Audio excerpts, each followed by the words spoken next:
Hello friends, welcome back to my channel. इस video में हम UP TET 2011 previous year paper shift second science का ये paper है। इसे आप देख सकते हैं और ये इससे आप प्रीवियस ईयर से कम 10 नंबर अपने पक्के कर सकते हैं। चलिए हम देख लेते हैं बगैर टाइम वेस्ट किए। ये थोड़ा सा देखने में, हालांकि मेरे पास कोई वैसा सेटअप नहीं है, लेकिन मेरे राइट डाउन किए हुए क्वेश्चन हैं। आप इन्हें अच्छे से देख सकते हैं, लेकिन इसे पूरा अच्छे से समझ में आएगा यदि आप अच्छे से देखते हैं तो।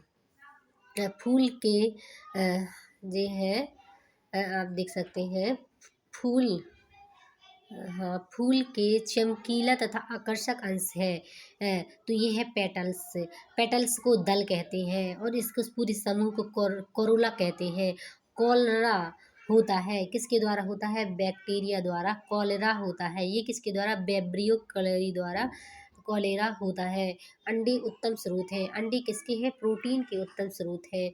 पौधे के किस भाग से जूट तंतु पाया जाता है? ये पाया जाता है स्टेम भाग से जूट तंतु पाया जाता है। चावल और गेहूं को नामांकित किया जाता है, तो ये कहा किया जाता है अनाजों के रूप में चावल और गेहूं को नामांकित किया जाता है, सॉरी नामित किया जाता है।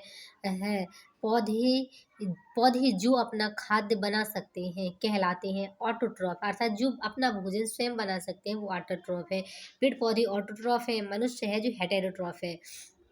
हाँ, फूल फल तथा बीज धारण करने वाले फूले हुए पौधे कहलाते हैं। ये क्या कहलाते हैं? एंजियोस्पर्म। जिससे फूल फल और बीज प्राप्त होते हैं वे एंजियोस्पर्म कहलाते हैं। ऐसे आप और देख सकते हैं थोड़ा सा। अ,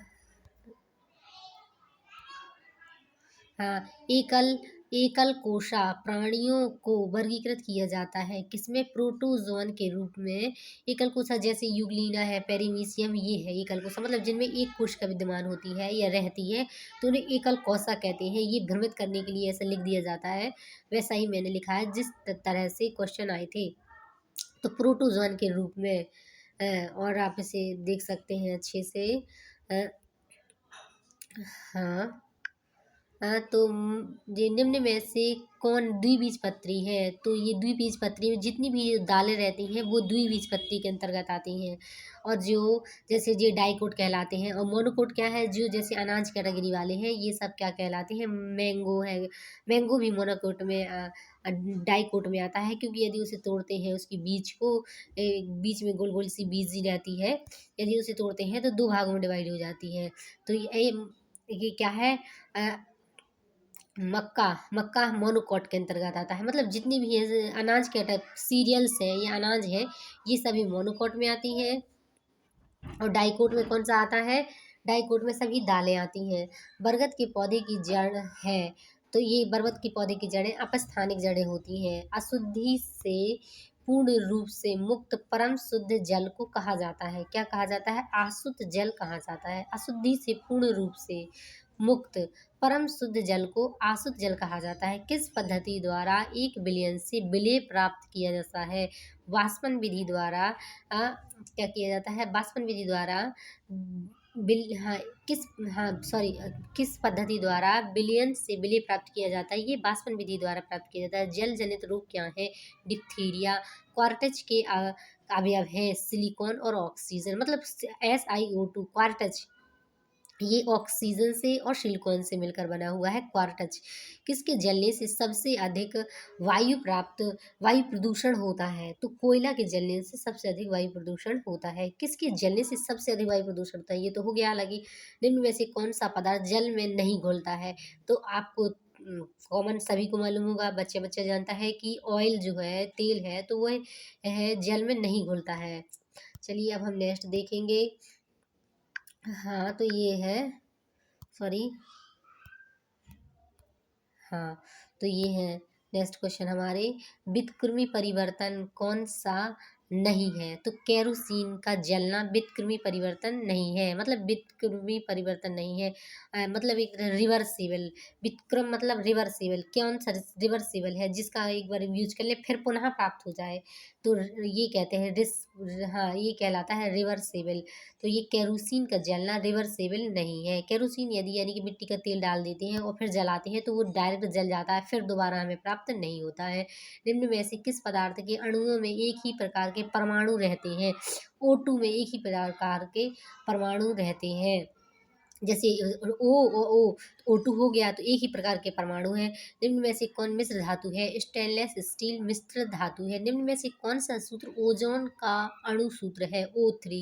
1 मीटर स्क्वायर क्षेत्रफल पर अभिलंब रूप से कार्य करने वाला 1 न्यूटन बल के लिए दाब होगा 1 पास्कल, है ना। और चलिए नेक्स्ट देखते हैं, 1 जूल में कितने अर्घ होते हैं? 1 जूल में 10 की घाते 7 अर्घ होते हैं। हाँ, और किस मशीन पर यांत्रिकीय कार्य करने हेतु वो प्रयुक्त बल कहलाता है? ये कहलाता है प्रयास बल। कोई भी यानी प्रयास यांत्रिकी बल जो भी धक मतलब बल लगाया जाता है वो प्रयास बल कहलाता है। प्राकृतिक चुंबक का उदाहरण है पत्थर, चुंबक पत्थर प्राकृतिक चुंबक का उदाहरण है। कार्य करने का सामर्थ्य ऊर्जा कहलाता है। क्षेत्रफल की SI इकाई क्या है? Metre square. एंगस्ट्रॉम क्या मापता है? प्रकाश की तरंगों की लंबाई एंगस्ट्रॉम मापता है। चलिए अभी हम देखेंगे थोड़ा सा, और